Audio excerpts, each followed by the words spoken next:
No journalist has done a better job illuminating complex media issues for the public than our next speaker. Rick Karr is a correspondent for PBS Television. He also teaches radio journalism at Columbia University and regularly contributes stories on technology and culture to NPR News.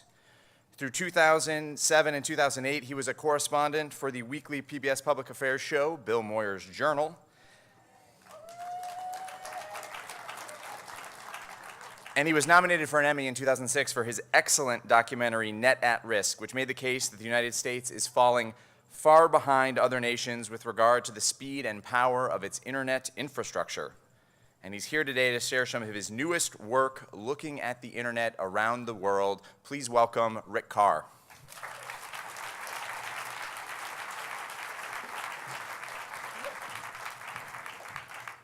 Thanks, Craig. Hang on for a second. I need to get my laptop out here.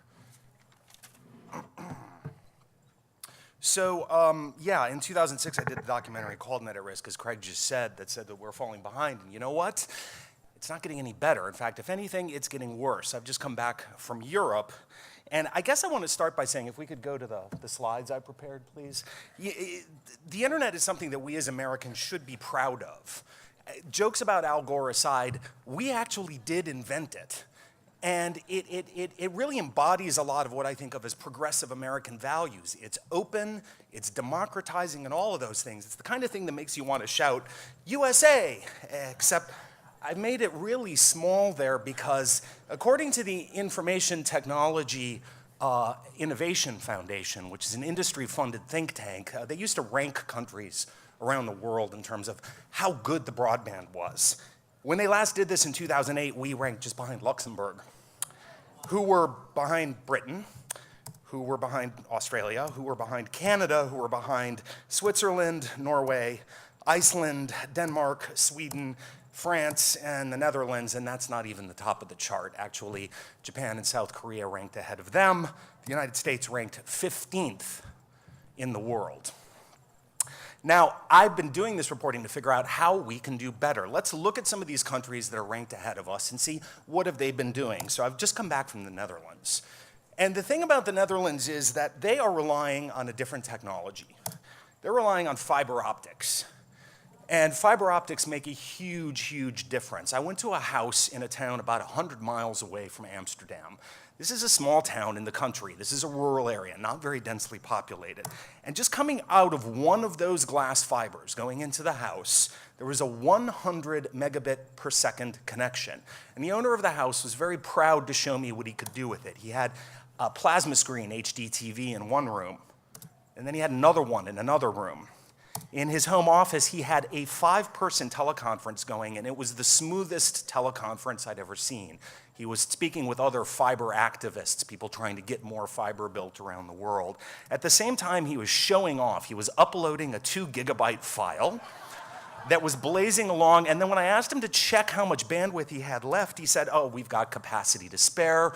When my wife gets home, she can have a teleconference of her own, and if my kids come back from soccer, they can start gaming. No problem. But the thing about fiber isn't what you get from it, it's what you can do with it, because fiber is symmetrical. It's the only communication technology that I've ever encountered that allows everyone to be a broadcaster. As great as the work that Petrie and Hanna and the people at Prometheus have done in building out low-power FM, fiber is truly the democratizing, the sort of the epitome of the democratizing force of the internet, because if you get 100 Mbps in, you can put 100 Mbps out. And I've seen some amazing uses of that. For instance, in medicine, I have seen doctors able to diagnose people within minutes of their apparently having had a stroke via HD TV, via a fiber connection, to determine whether or not to administer medicine that could be the difference between paralysis and a normal life. I've seen educators, I've seen aviation educators do high-definition connections with student pilots so that it felt like they were in the same flight simulator, in the same cockpit, flying a plane. I've seen it build communities. In the Netherlands, I saw neighborhood groups and churches using fiber optic HD TV connections to allow people in their communities to come to their meetings even if they couldn't be there. I've seen it improve quality of life, especially for seniors, people who don't feel comfortable going out after 7 p.m. Because they have vision issues or whatever, can sit there, watch television, and basically have an HD image of their best friend right there on a computer. They don't have to leave home if they don't want to. And there's capacity to spare. If you have 100 Mbps in the Netherlands, next year it's probably going to become 200 Mbps, and within 5 years, it's going to be a gigabit per second. That's unparalleled power. And all of this costs about $75 a month. Now, every single country in this list ahead of the United States is trying to do what the Netherlands has done. So I also went to Great Britain, where they've made great strides. According to Ofcom, their equivalent of the FCC, over the past 8 years, prices for broadband have decreased by 75%, while speeds have doubled. That means the average Brit is getting 8 times the bang for the quid that they were getting 8 years ago. Here's an example of something that fell out of a newspaper I grabbed when I was in London. Virgin broadband, TV, broadband, and calls, just 10 quid a month. That's about $16. Now, yes, look at the fine print. That's an introductory offer. It's going to go up to a whopping 33 bucks when you're off the introductory offer. If you don't like that, you can go to a company called TalkTalk, who offers broadband for £3.49 a month, $6 a month. You can imagine what this has done for penetration of broadband in low-income communities in Britain. Don't like those, you can go to Demon. You pay a little bit more, but you get actual customer service people who are technicians and not just reading a script telling you to unplug your modem. That's not convenient enough for you. You can go to your Royal Mail post office and buy broadband from the post office. And if that's not convenient enough for you, you can go to Britain's largest retailer, Tesco, which is also a broadband provider. The reason that all of this has happened, this choice for consumers has led to a great deal of competition. That's led to faster speeds, better customer service, better service across the board. And the reason for it is because British regulators at Ofcom have taken an activist role. They forced British Telecom to allow other companies to use their wires. Right now, what that's done is it's led British consumers to demand more. They're getting all of this broadband service over copper, over British Telecom's copper. But they see the demand and they see the power, they see the explosive growth in broadband penetration in Britain, and now they want to roll out fiber.